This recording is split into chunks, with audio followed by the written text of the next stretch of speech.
A millionaire was mistreated by a doctor, but the next day, he bought the hospital. The afternoon sun was already slanting toward the horizon, tinting the sky with orange and purple hues when David Carter, a man in his early 40s, wearing clothes that had seen better days and a visibly exhausted expression, pushed through the automatic doors of Lincoln Medical Center. The sharp chest pain that had been bothering him since early morning had intensified, radiating down his left arm and sending a chill down his spine. Every step was an effort, and breathing was a torture. He wasn't one to complain, but the urgency in his body was undeniable. Across the counter, Dr. Emily Monroe, an emergency room physician, was in a whirlwind. Her shifts were chaotic, the hospital was overcrowded, and stress hung in the air like a thick fog. There was a chronic staffing shortage, and every decision, no matter how small, felt like a colossal weight on her already overburdened shoulders. Her usually impeccable blonde hair was a bit disheveled, and there were deep circles under her once bright blue eyes. She had barely slept in the last 48 hours, and patience was a luxury she couldn't afford. When David approached, coughing weakly and clutching his chest, Emily barely looked up from the chart she was reviewing. Her first impression was immediate and unfair. David's simple clothes, threadbare coat, and forlorn appearance automatically labeled him in the exhausted doctor's mind another homeless person seeking shelter. She thought with a barely audible sigh, but one filled with weariness and frustration. It was a common occurrence, especially with the arrival of winter, and, for her, an unnecessary distraction from the cases she considered real emergencies. Without even asking about his symptoms or the reason for his visit, Emily looked up, just enough for a quick scrutiny. There was no compassion in her eyes, only a weary indifference. "What's wrong?" she asked, her voice harsh and devoid of any human warmth. The question sounded more like a reprimand than concern.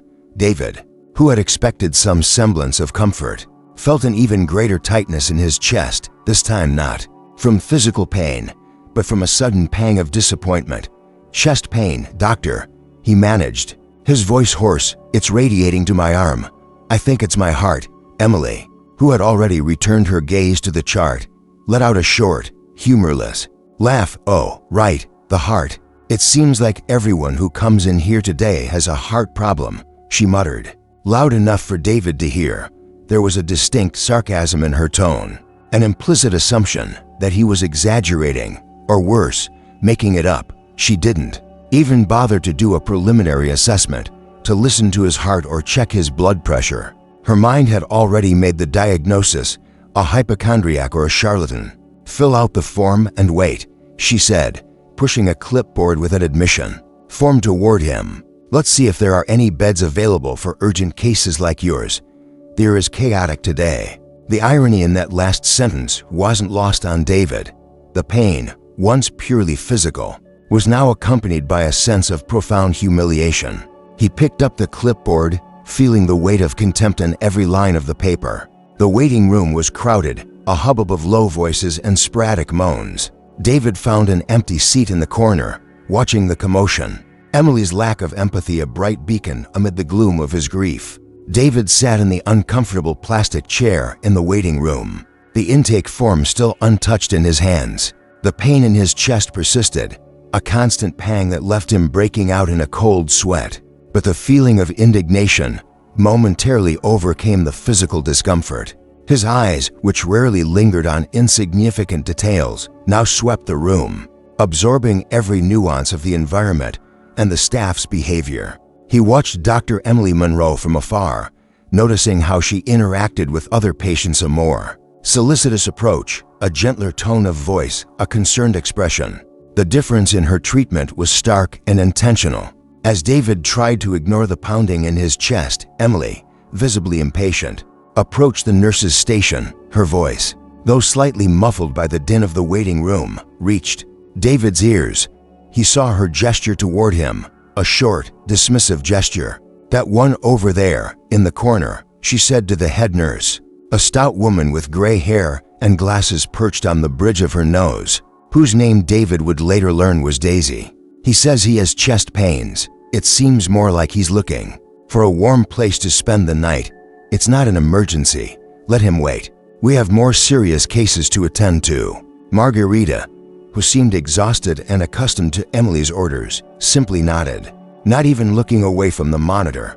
Other nurses and nursing technicians nearby also heard. Emily's tone left no room for doubt. The message was clear. David Carter was not a priority, and the staff, apparently accustomed to Emily's hierarchy and temperament, complied with the instruction without question. Indifference spread like a stain. A nurse passing by with a tray of medications barely glanced in his direction. A nursing assistant about to arrange empty chairs in the triage area simply ignored him, as if he were invisible. David, despite his pain, didn't argue. There wasn't even a trace of outward fury. He was a man of few words, and his silence was often mistaken for passivity. But behind his impassive face, his mind worked with razor-sharp precision. Every insult, every dismissive look, every intentional delay was meticulously recorded. He memorized the names on the name tags, observed the staff's interactions with each other and with other patients. Neglect wasn't just a passive act, it was a conspiracy of indifference. He noticed, for example, a young man with a cut finger who was treated in less than 20 minutes, while he, with a suspected heart problem, was relegated to oblivion. He observed an elderly woman who, despite not having an apparent emergency, was taken to an observation room in less than an hour. The discrepancy in treatment was blatant and, to David, unacceptable. The hours dragged by slowly, each minute an eternity. The pain in David's chest, once intermittent, was now constant, a suffocating pressure that made him gasp for breath. He felt his forehead sweat, his hands tremble slightly, his breathing became shallower, and he had to concentrate on not showing the intensity of his suffering. But even in the face of growing physical anguish, the coldness of his observation did not waver. He was compiling a mental list, not of complaints, but of evidence of a systemic failure, of a dehumanization rooted in the routine of a hospital that should, in theory, be a bastion of care and compassion. He was not seeking revenge at that moment, but justice, and he knew that justice, to be complete, would require a profound restructuring. The waiting room slowly emptied. As the night wore on, and David was still there, a silent ghost, witnessing the neglect firsthand. The darkness outside deepened, and with it David's pain. But amidst the suffering, a quiet resolve began to take shape in his mind. 6 long, agonizing hours had dragged by since David Carter first stepped foot into Lincoln Medical Center. The waiting room, once teeming with the anxiety and hope of dozens of patients, was now virtually empty, lit only by a cold, impersonal light. The clock on the wall, which David watched with a mixture of resignation and growing concern, read nearly midnight. The pain in his chest had become unbearable, a burning pain that spread, accompanied by numbness in his left arm and persistent dizziness. He could barely sit upright. It was then that a young doctor, tired-looking, but with a glint of concern in his eyes, emerged from the triage area.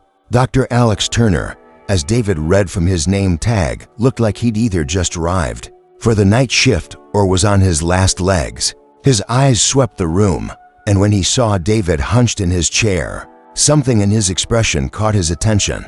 Unlike Emily, Alex had no preconceived assumptions. He simply saw a man in pain. "Mr. Carter?" Alex asked, approaching, cautiously reading the name on the form David had finally filled out, which was in a pile of forgotten papers on the counter. David just nodded, unable to speak without great effort. Alex bent down, his expression serious. "How long have you been here?" "Since 6 o'clock this evening," David managed to whisper, his voice hoarse and weak. Alex's eyes widened. 6 hours, with chest pain. A wave of alarm ran through the young doctor. He didn't need any further explanation. "Why weren't you seen sooner? Who evaluated you?" David simply shook his head, indicating that he hadn't been evaluated. Alex felt a pang of anger and frustration. He'd heard the rumors about Dr. Monroe and her reputation for neglecting patients. She deemed unworthy, but witnessing it firsthand was sickening. "Mr. Carter, I need you to come with me right now," Alex said, offering a hand to help him up. David's weakness was evident. He staggered, and Alex had to hold him steady to prevent him from falling. As quickly as he could, Alex took David to an examination room. He immediately connected electrodes for an electrocardiogram and took blood samples. While waiting for the results, Alex took David's blood pressure, which was dangerously high, and listened to his heart with a stethoscope. The rhythm was irregular and worrying. When the electrocardiogram results appeared on the monitor, Alex's face became even paler. There were significant changes, indicating myocardial distress. Shortly after, blood test results confirmed the suspicion. Troponin levels were elevated, an unmistakable sign that David was having a heart attack. "Oh my God," Alex muttered, more to himself than to David. "You're having a heart attack. We need to get you to the cath lab immediately. You need immediate attention." Adrenaline surged through Alex's veins. He called emergency services, and within minutes, David was being carried away on a stretcher. The haste and gravity of the situation were palpable. The contrast between Emily's indifference and Alex's urgency was frightening. David underwent a cardiac catheterization procedure, which revealed a partially blocked coronary artery, thanks to the quick intervention of Alex and the cardiology team. The blockage was removed and the artery reopened. Recovery would be a process, but David's life was out of immediate danger. He spent the night in the intensive care unit, closely monitored. While the medication eased the physical pain, the emotional anguish lingered, the memory of the hours in the waiting room, of Emily's disdainful looks and cutting words, was etched in his mind. It wasn't just the pain of the heart attack, it was the pain of dehumanization, of neglect. When he was discharged the next morning, David Carter left Lincoln Medical Center with more than just residual chest pain and a recommendation for bed rest. He left with a firm, unshakable decision, a decision that would change not only his life, but the fate of the entire hospital. He would not forget what had happened, nor would he easily forgive the negligence. He knew he had to act, not out of revenge, but to ensure no one else would experience the same suffering. Lincoln Medical Center was about to undergo a transformation no one could have foreseen.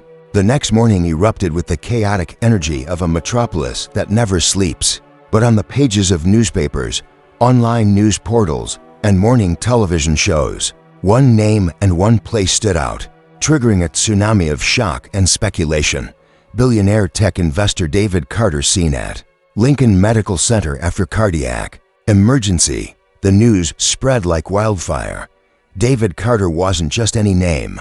He was the legendary founder of Innovatech Solutions, a tech giant that had revolutionized the industry with innovations that transformed the way people lived and worked. His fortune, built on vision, intelligence, and a keen sense of disruption, was estimated at an astronomical $8.7 billion.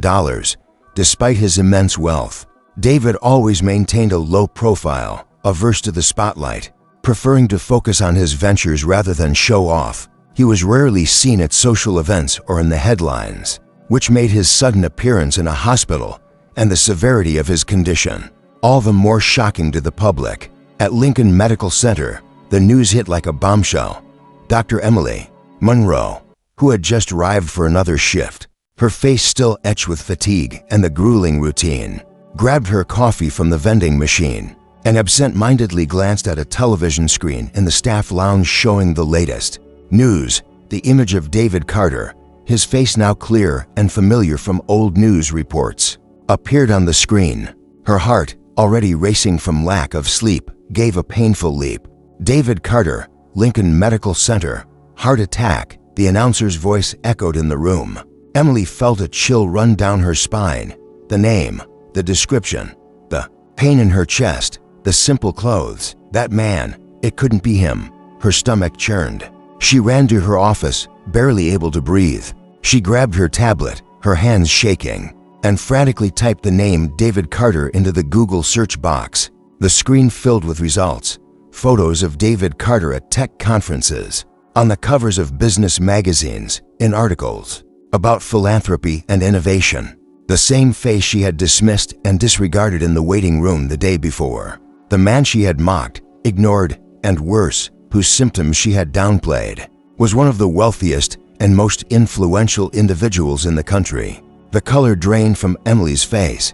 The coffee in her hand wobbled, nearly falling over. Reality hit her with the force of a punch to the gut. The man she had mistaken for a homeless man, whose care she had deliberately delayed, was worth $8.7 billion. Shame and panic mingled, creating a lump in her throat.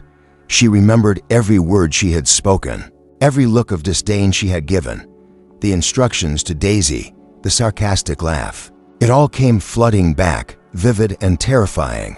A cold sweat broke out on her forehead. Dr. Emily Monroe, proud of her status and medical competence, even if sometimes questionable in terms of empathy, felt like the most insignificant and despicable creature on the planet. It wasn't just the immensity of David Carter's wealth that shocked her, but the profound and ironic humiliation of her own prejudice. She had failed not only as a doctor, but as a human being, and now the consequences of her failure hung like a sword of Damocles over her head. The fear of losing her job, her reputation, and everything she had built was paralyzing. She knew that news of her negligence, if it ever got out, would be the end of her career, and she feared, with icy terror, what David Carter would do. The news of David Carter's admission to Lincoln Medical Center and the revelation of his identity as a tech billionaire were just the prelude to an earthquake that would shake the hospital to its foundations. Less than 24 hours after Carter's discharge, an urgent call for a press conference was sent to the media. Speculation was feverish. Was it about his health? About a new technological innovation? No one could have imagined the true magnitude of what was to come. That same afternoon, in a luxurious auditorium in a downtown hotel packed with journalists, photographers, and television cameras, David Carter made his appearance. His image, previously discreet, was now all over the news. He walked with a calm, almost serene demeanor, but there was an intensity in his gaze that indicated the depth of his determination. He didn't carry the arrogance many might expect from a man of his wealth, but rather a calculated gravity. The hubbub in the room abruptly ceased as David stood at the lectern. A microphone in front of him, his voice, though low, was firm and resonated with unquestionable authority. "Good afternoon, everyone," he began, with a dramatic pause that held everyone's attention. "I'd like to thank you all for being here today." Camera flashes exploded, capturing every expression, every movement. "My presence here today and my recent stay at Lincoln Medical Center has led to some unexpected revelations," he continued, his voice maintaining a neutral, almost dispassionate tone, which only heightened the suspense. "I would like to announce, effective immediately, that I have just acquired Lincoln Medical Center." A deafening silence fell over the auditorium. Then a chorus of exclamations and whispers shocked the press.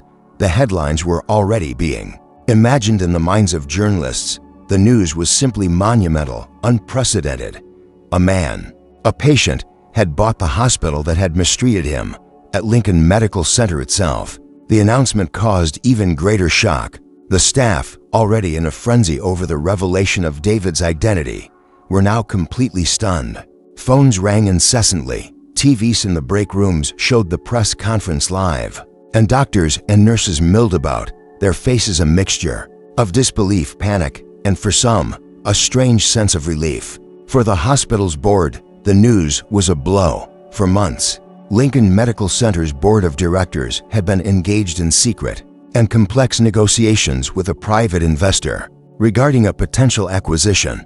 The hospital was struggling financially, and the capital injection was desperately needed to modernize facilities, hire staff, and improve the quality of care. However, the investor had insisted on strict confidentiality regarding its identity, and discussions were at an advanced stage, but still without a final agreement. No one, not even the most senior board members, had even suspected that this anonymous investor was none other than David Carter. He had conducted the negotiations through a complex arrangement of shell companies and lawyers, ensuring that his identity remained hidden until the precise moment he chose to reveal it. The irony of the situation was overwhelming. While Dr. Emily Monroe and her team treated him with disdain, the man they ignored was quietly orchestrating the purchase of their workplace. Dr. Emily Monroe, sitting in her office, watching the press conference with wide eyes, felt her world crumble.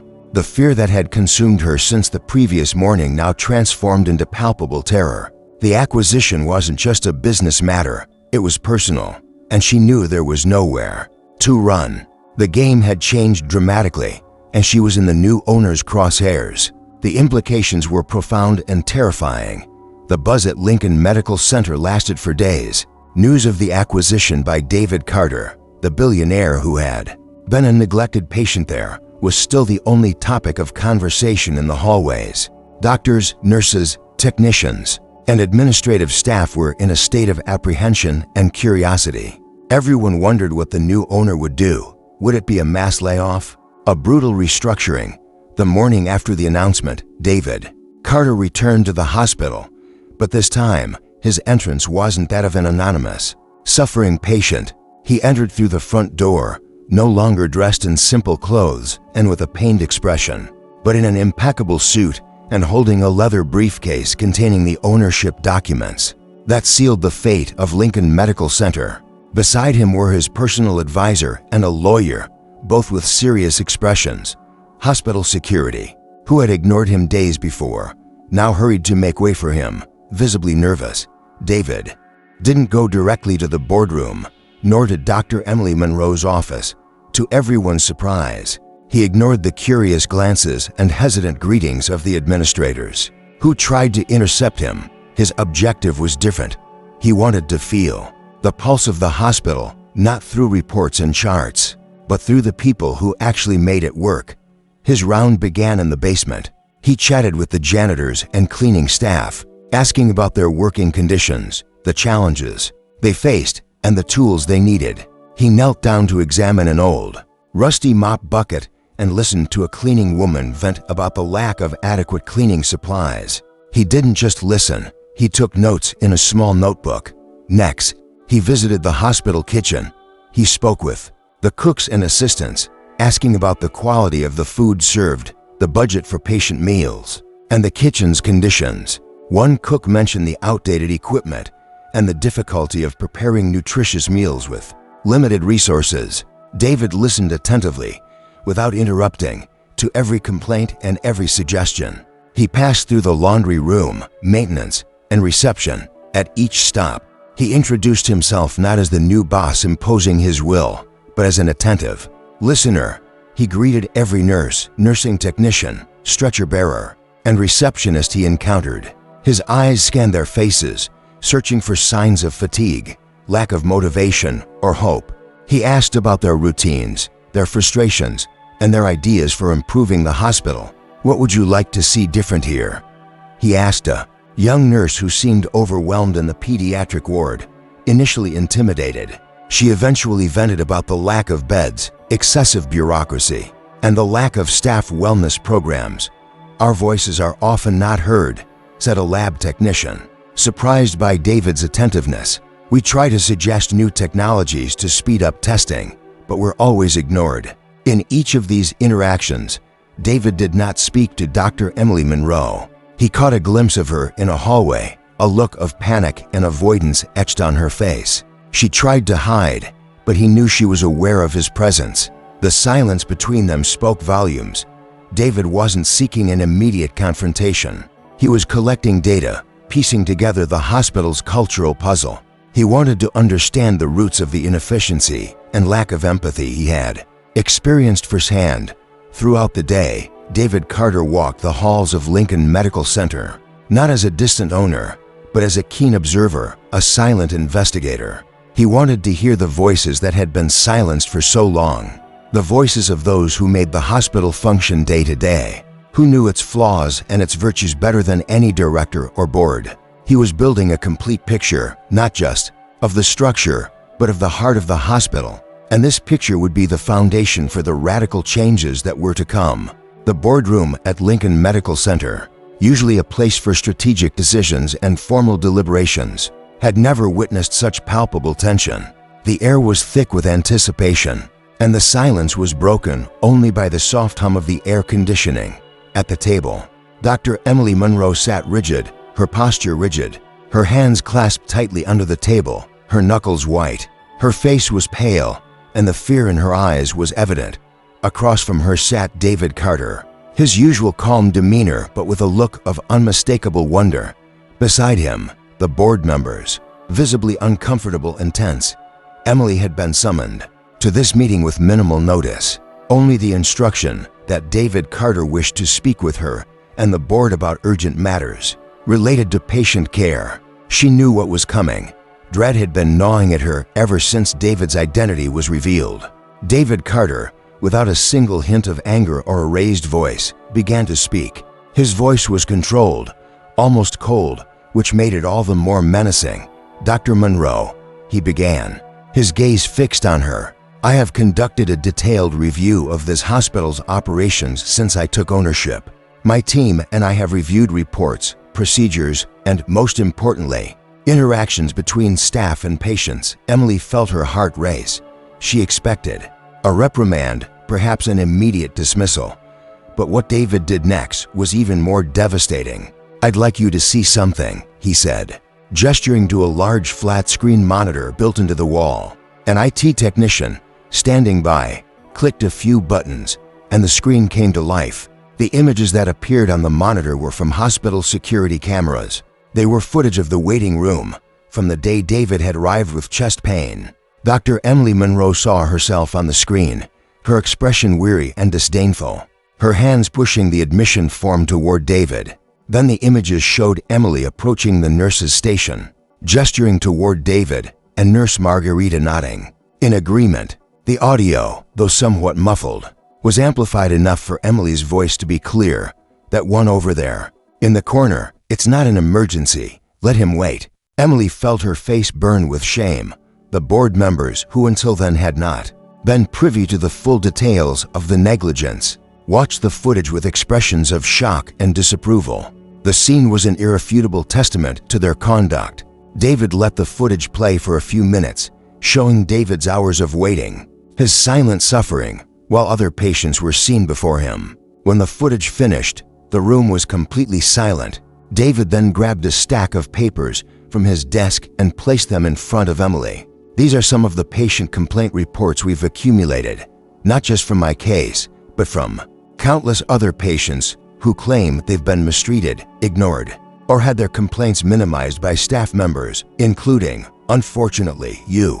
Emily tried to speak, but the words wouldn't come. Her throat was dry, her mouth bitter. David finally raised his voice slightly, but without losing control. His gaze, previously cold, now held an almost painful intensity. "Dr. Monroe, I ask you honestly, bluntly, would you want your mother to be treated the way I was treated, or the way many of these patients have been treated in this hospital?" The question hung in the air, a resounding accusation. Emily Monroe felt tears well up in her eyes. The image of her own mother, frail and sick, being treated with such disregard made her heart ache. The answer was a resounding, painful no.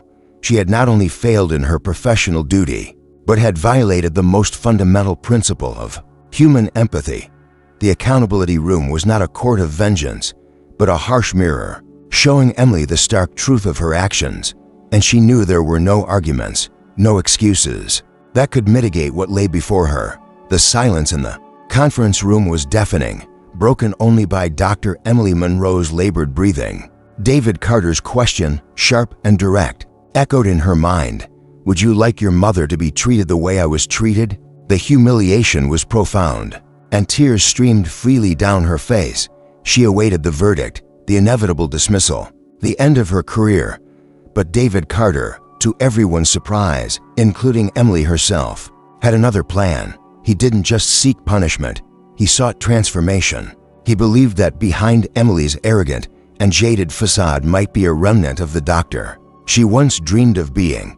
"Dr. Monroe," David began, his voice softer now, but still filled with authority, "my intention here is not just to punish, but to correct. I believe that somewhere there still exists the passion that brought you to medicine." Emily looked up in surprise.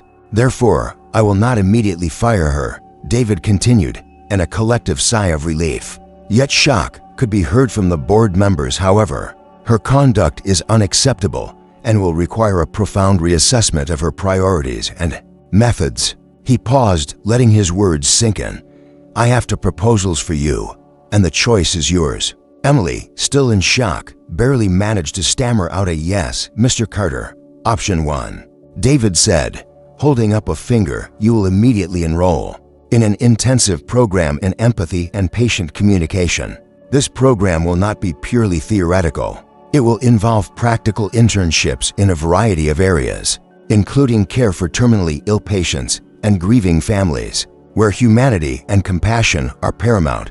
For 6 months, you will work exclusively in these programs, away from your current emergency room duties. Additionally, you will spend a significant period, at least 6 months, working in health clinics in underserved communities, where resources are scarce and the demand for empathetic physicians is immense. There, you will deal directly with the realities of patients who often have no voice. Without the support of a large hospital structure, your compensation will be maintained, but your entire focus will be on reclaiming your humanity as a physician. At the end of this period, your progress will be evaluated by an independent team, and then, and only then, will we consider your return to your normal duties at Lincoln Medical Center." Emily listened to him, tears still streaming, but now mixed with a dose of disbelief and perhaps a small spark of hope. This wasn't revenge. It was an opportunity. "The second option," David continued, his voice becoming a little firmer, "is your immediate and voluntary termination.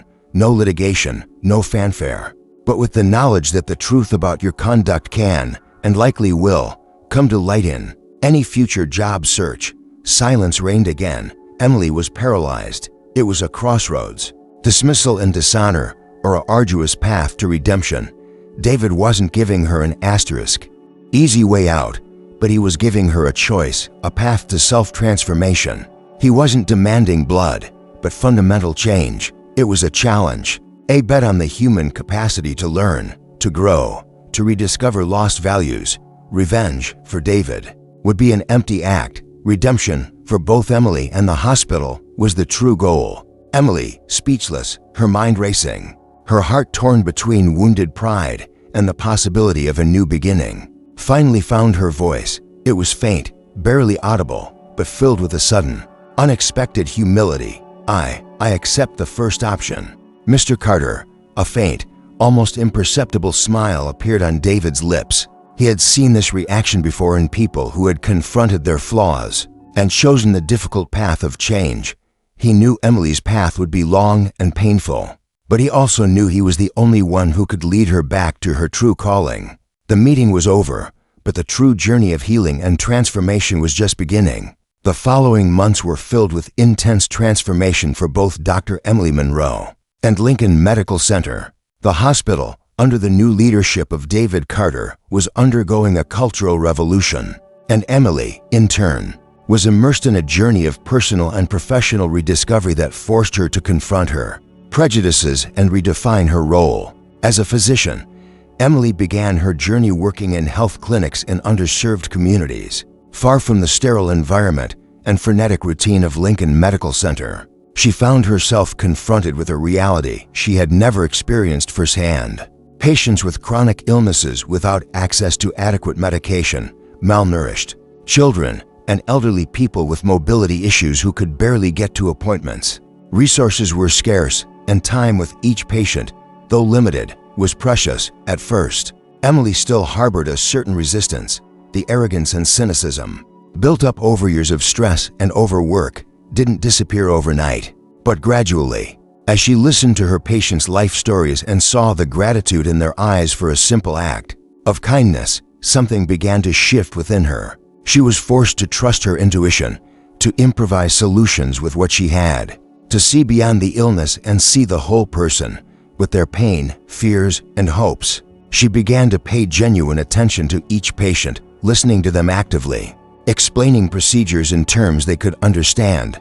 She found herself smiling more, offering words of encouragement, and even learning a few greetings in different languages to better connect with the diverse community. The excessive bureaucracy and pressure to meet service targets that had dehumanized her at the hospital gave way to a sense of purpose and genuine service. She began to remember the sparkle in her mother's eyes when, as a child, she told her she wanted to be a doctor to help people. While Emily was redefining herself, David Carter was implementing the promised changes at Lincoln Medical Center. His philosophy was clear: a hospital should not just be a treatment center, but a sanctuary of healing and respect. The complaints of the janitors, cooks, nurses, and technicians were not ignored.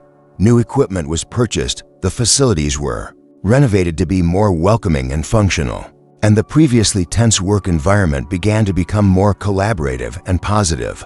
He implemented free and subsidized care programs for low-income patients, ensuring that access to quality healthcare was not a privilege. He invested heavily in ongoing training programs for staff, focusing not only on new medical technologies, but also on communication skills and empathy. David knew that compassion was not just an ideal, but a daily practice. Hiring more compassionate and qualified staff was a priority.